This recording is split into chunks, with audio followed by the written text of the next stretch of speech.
प्रिय दर्शकों, आप सभी का स्वागत है हमारे इस YouTube चैनल पर। दर्शकों, ऐसा क्या कारण होता है हम किसी को पसंद नहीं करते हैं और कोई हमें सबसे ज्यादा प्रिय होता है? ऐसा क्या कारण है जिसकी वजह से हम ये आसानी से पता लगा सकें कि कौन व्यक्ति हमारे लिए प्रिय होता है और क्यों होता है? या यूं कहिए, किसी की पसंद कुछ और होती है और किसी की पसंद कुछ और होती है। दर्शकों, जैसा आप हम लोग देखते हैं हमारा ये शरीर, उसी तरीके से हमारे शरीर का भी एक आभा मंडल होता है जिसे हम ऑरा कहते हैं। और उसी आभा मंडल के अंदर बहुत सी एनर्जी हमारे आसपास विद्यमान रहती है। एक साधारण इंसान का आभा मंडल चंद सेंटीमीटर्स का होता है, लेकिन संतों महापुरुषों का आभा मंडल कई मीटर का होता है। और जो ईश्वर अवतार लेकर इस धरा पर आते हैं उनका आभा मंडल कई किलोमीटर जितना बड़ा होता है। ऐसे में तभी आप देखिए दर्शकों कि एक पवित्र स्थान पर जब आप जाते हैं तो उस बाउंड्री के अंदर प्रवेश करते ही आपको एक विशेष अनुभूति होती है। जैसे मैं आपको यहाँ पर बताऊं, यदि आप वैष्णो देवी जाते हैं, आप देखिए कटरा के पास से आपको कैसा माहौल महसूस होता है। या आप किसी अच्छे धार्मिक स्थल पर जाते हैं तो उसके कुछ दूरी पहले से ही आपको एक विशेष अनुभूतियां होने लगती हैं। ये सब आभा मंडल के कारण से है, क्योंकि वो स्थान पवित्र बने ही इसलिए है कि कभी किसी जगह पर, कभी किसी समय पर वहां किसी संत महापुरुष ने तपस्या की है, ध्यान साधना की है, जिसकी वजह से वहां पर एक ऑरा डेवलप हुआ है।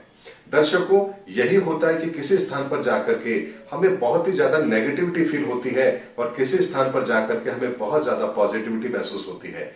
हमारे शरीर के आसपास होने वाले इसी परिवर्तन को, हमारे आभा मंडल में होने वाले परिवर्तन को ही हम अपने स्वभाव से महसूस कर सकते हैं। लेकिन दर्शकों, इसी आभा मंडल को यदि आप देखेंगे तो दो व्यक्तियों का आभा मंडल बिल्कुल अलग होता है।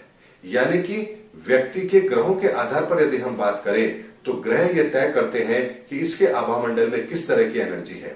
और जब आप एक व्यक्ति किसी दूसरे व्यक्ति के संपर्क में आता है और दोनों के आभा मंडल की एनर्जी सेम होती है तो उनका आपस में तालमेल बहुत ही अच्छा होता है। लेकिन यदि वो आभा मंडल एक दूसरे की एंटी है तो ऐसे व्यक्ति थोड़े समय के अंदर ही एक दूसरे से झगड़ने लग जाएंगे, या उनका मनमुटाव होगा, या वो दोनों एक साथ नहीं रह पाएंगे। यही कारण होता है दर्शकों कि दो तरह के व्यक्ति अलग अलग विचारधारा के होते हैं और एक दूसरे को कभी बर्दाश्त नहीं करते हैं। तो कुछ लोग ऐसे होते हैं जो लाख कमियां होने के बावजूद भी साथ रहते हैं और किसी तरह का बड़ा मनमुटाव उनके अंदर देखने को नहीं मिलता है। यही एक साइंटिफिक कारण है दर्शकों, जिसकी वजह से हम अपनी पसंद और नापसंद को भी तय करते हैं। लेकिन ये तो बात हुई आभा मंडल की। वर्तमान के अंदर ऐसी टेक्नोलॉजी भी आ गई है, ऑरा कैमरे आते हैं जिसके द्वारा आप फोटो खींच करके देख सकते हैं कि आपके आसपास किस तरह की एनर्जी चैनलाइज हो रही है। लेकिन हम वैदिक समय की बात करें तो इसी आभा मंडल को देखने, परखने, समझने का जो साधन हमारे लिए आया वही एस्ट्रोलॉजी है।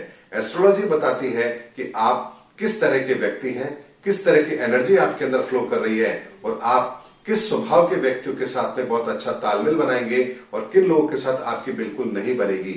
इसी चीज को सॉल्व करने के लिए ही हम कुंडली मिलान भी करते हैं, यानी वर वधु की कुंडलियां मिलान की जाती है। लेकिन दर्शकों, वैदिक समय पर जब कुंडलियां मिलान होती थी तब उनका तरीका अलग होता था, केवल गुणों के आधार पर ही मिलान कर लिया जाता था। लेकिन वर्तमान के अंदर जिस तरह की परिस्थिति चल रही है, यहाँ पर अब केवल गुण मिलान ही महत्वपूर्ण नहीं रह गया है, साथ में यहाँ पर उन दोनों के सभी ग्रहों की कॉम्बिनेशन को भी चेक करना बहुत जरूरी है।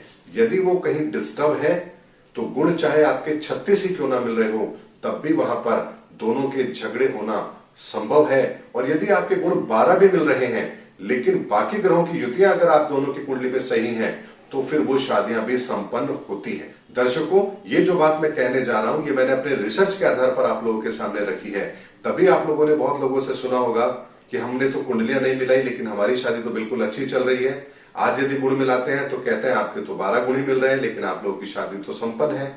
और ऐसे भी लोग आपने देखे होंगे जिनके 32 गुण मिले हुए हैं और सब कुछ देख करके शादी की और बाद में शादी टूटने की नौबत आ गई। दर्शकों, यही होता है, केवल गुण मिलान के आधार पर नहीं, बाकी चीजों को भी यहाँ देखना चाहिए। यानी कि हमारा ऑरा, हमारा एनर्जी लेवल ये तय करता है कि हम किन लोगों के साथ अच्छे संबंध रखेंगे और किन लोगों के साथ हमारे संबंध बिल्कुल भी अच्छे नहीं रहेंगे। और इसको देखने का एक साइंटिफिक तरीका ऑरा कैमरा तो है ही, लेकिन ज्योतिष विद्या के आधार पर भी ये चीज बहुत आसानी से पता की जा सकती है कि हमारा ऑरा किस तरह का होगा और हमारी किन लोगों के साथ अच्छी बनेगी। उम्मीद करता हूं दर्शकों, मैंने एक लॉजिकली आप लोगों के सामने एक बात रखने की कोशिश की है कि किस तरीके से हम ग्रहों के आधार पर यह भी जान सकते हैं कि हमारा स्वभाव किन लोगों के साथ मिलेगा और किन लोगों के साथ नहीं मिलेगा, और हमारा ऑरा पॉजिटिव है या नेगेटिव है, और हमारे ऑरा के संपर्क में जो लोग आते हैं उनके साथ हमारे संबंध कैसे रहेंगे। उम्मीद करता हूं दर्शकों मेरा वीडियो आपको जरूर पसंद आया होगा। अगले वीडियो में किसी नई जानकारी के साथ फिर मैं आपके सामने आऊंगा। तब तक हमारे चैनल पर बने रहिए। जय हिंद, जय भारत।